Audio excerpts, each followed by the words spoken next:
Welcome to the second part of the tutorial, guys, where we are going to be saving the actual information onto the SD card, and this will allow the user to go back and find that picture or that sound without even using our application, because we're going to save it into either his photo gallery or into his ringtones folder, basically whatever folder we want. Enough talk, more play. In the previous tutorial, we kind of set up everything and we checked if the SD is available, and if it is it writable? And if both those are true, we're going to allow our application to save some data to the SD card. So let's go back into one of our on-click listeners. This depends on which button they pushed. So we're going to save a picture first. Both of them are going to be pretty much the exact same, so you can end up saving any type of file. So first we're going to do a quick if statement to check if the SD is available and if it's writable, okay, or it is writable. That's the first condition. If both those aren't true, we are not gonna try and save to the SD card. Makes sense.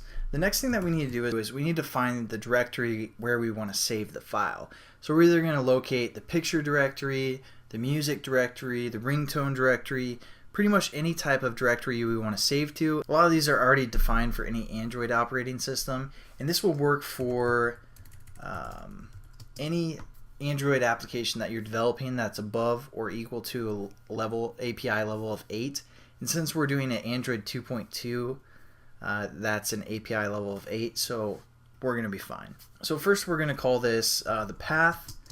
So file path is equal to, again, the environment. We used the environment class a little bit earlier when we get the external storage state. We're checking if the SD card is available. We're going to refer to it again. This time we're going to say get external public storage directory. So again, this is going to be public, where the user can get out of our app, delete our app, and then go into their picture or their gallery file and still see what pictures we saved from our application. So we're actually saving to the person's phone, not somewhere within our own application. And how we're going to refer to the directory we want to save to is again through the environment class. We're going to say dot, and we have all these options. So we have directory movies, directory music, ringtones, pictures, pretty much anything that we want. We can access it. So that's pretty awesome. Since we're saving a picture, we're just going to save it to their picture gallery.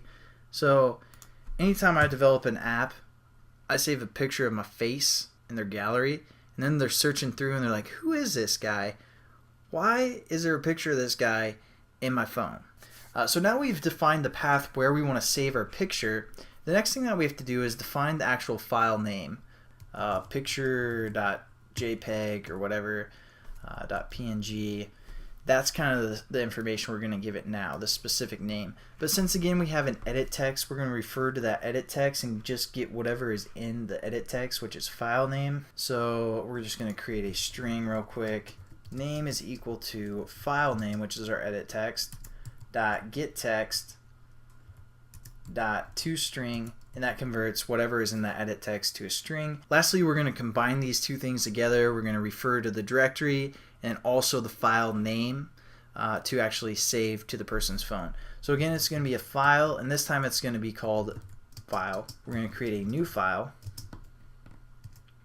and we're going to refer to the path. Again, this is the directory we're saving. Then we want to give it the name. Okay, so then we're going to refer to our string name. We're also going to add the attachment .png because I'm going to save this exit PNG to their phone. So I want to make sure the extension is PNG as well. Okay, so now we've set up everything. We have the name of the file and the place where we're saving. The next thing that we want to do is we want to make sure that our directory actually exists, the path, because we don't want to try and save it to a folder that doesn't exist. It should, since we're saving it to the pictures. Let's just check if that path exists. So we're going to say path. So we're going to make directories. So what we're doing with this command right here is it's saying, hey, does this directory exist? If it does, it's going to return false.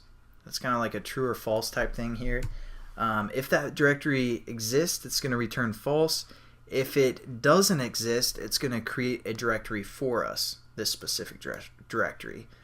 So all we're doing is we're checking if the directory exists. If it doesn't, it's going to create one for us. Pretty simple, right? After we make sure everything exists, we're going to create our input and our output stream. So input is is equal to, and this is going to be what we're trying to save, what we're putting into their phone. So how we're going to do this is we're going to get our current resources, again the resources of our application, and we're going to say dot open raw resources, and that's going to open up our actual resource in our resource folder. And then we have to give it the identifier. So again, I was going to save this exit picture just because I had it on my phone. So I'm going to refer to the r.drawable.exit. So now that we have a resource, we actually have to create an output stream. I believe we covered this in a previous tutorial when we were working with internal data. I'm not for sure, but output stream, we want to create a new output stream. Again, we're shooting the information out from our app to the place where we want it to go. We're just going to call this OS, and this is going to be a new file output stream, and we give it the file that we want to save. Again, the directory we're going out to, and up here we defined all of our information with the path and the file name, so that's what we're going to pass as our file output stream. If you guys never worked with data before, these input and output stream, that all seems probably kind of confusing, but really it's quite simple after you work with it, so don't get discouraged. I promise you it's going to be really easy working with this kind of information after you do it a couple times. So don't give up. Moral of the story. The next thing that we got to do is we need to create a byte array. So this is going to be our data that we're saving. And I'll kind of go over everything in a second because, like I said, it might be confusing if you've never written data before or read data or anything like that. So all the data is going to do is going to take our input stream, again our picture resource, and we're going to convert it into a bunch of data, which is going to be an array. So what it's doing right now is it's checking, so what it's kind of doing is it's breaking down that picture, and it's adding the information that breaks down into our data array or a byte array, as long as that information is still available. As long as we still have stuff to read, it's still going to add information into this data variable. Once there's nothing left available to read, that means we have the whole entire that means we have all of the data available to us already, so there's, it's done reading the data pretty much. And so the next few things that we got to do is refer to our input stream, and we're going to say read data, and then we're going to refer to our output stream. It's going to say write data, and then we got to close them both. Okay, so that's pretty much it. We're getting some errors because we still have to surround this stuff with a try and catch, catching exceptions when we can't write data or stuff like that. But again, let me just kind of talk through everything. Or actually, let's add our try and catch real quick. So add a try and catch. And then we're going to grab all this information that's not within our try and just throw it in there because we can. Let's also just throw that in there for good measure. And then we're going to add a catch clause, and we should be good. Okay, so again, all we've done is we check if we can read and write to the SD card. If we can, we're going to look for the directory of pictures, where the picture directory should be on the phone. Again, we do that through the environment class. Then we're going to give it the actual name of the file we want to create. So it's going to be like whatever we put into the edit text. Then we're going to create that whole path and file name put together. We're calling that file. That's the location and where we're going to save our picture data. The next thing that we want to do is we want to make sure that the picture directory is actually there. If it's not there, it's going to create that directory for us. And then we do a input stream. Again, this is just getting the information about the picture that we're going to save to the person's phone. So it's just taking the information from our drawable folder and getting the exit ping. Next, we're just defining an output stream as a new file output stream. Again, we're opening up a black hole. I think I did that thing. I don't know. We're opening up this black hole, and we're telling it where we want to throw in data and where we want the data to end up, which is going to be, again, our path and our file name.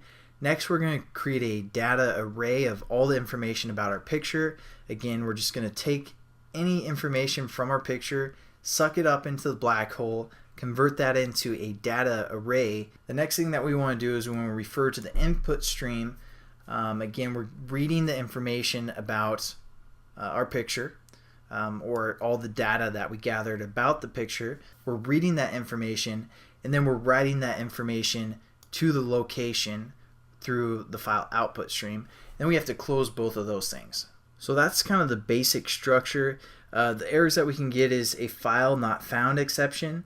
So if we can't find the exact file that we're referring to, it'll just log that into our logcat down here. And also, anytime we're working with input streams and output streams, we need to use the file or the input-output exception here, just in case something goes awry. We're going to catch that information and print it to our screen as well. So let's just test this out. It's not going to work on our emulator because there's no SD card. So I'm just going to throw it onto my phone, show you guys how this works. Okay, the first thing that you need to do when you run it on your phone, take this guy out, because anytime this is in, it's going to say, hey, you can't write to the SD card because we're plugged in and a computer is using your SD card.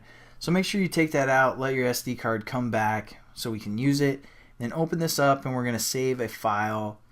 I'm going to save a file called trav, something like that. Then we're going to save this picture. We probably should create like a toast to say that it actually saved. But again, we save that within our picture folder. So let's go out of our application, see if it saved. So it wasn't actually in the gallery. What you want to do is you want to go into the files here, the SD card, and then find the pictures folder. And as you can see, there's two items in there. One is trav.png. Not sure what that cache is. But as you can see, it works. We saved that exit image and we labeled it as trav.png. So that's the basic concept. I know, again, like I said, it's probably a little bit confusing if you've never done or you've never worked with data, but hopefully you're getting it. We've worked with saving internal data and external data. The next tutorial is probably just going to be a review where we save the information to the music file folder, and also we might try to refactor some of this code and make it a little bit, better. And we'll also learn about saving the music to the person's phone. So again, thanks guys for watching, and please check out the next video. Please subscribe. Please give a thumbs up, because that's like the only way for us to know that this is actually helping or not.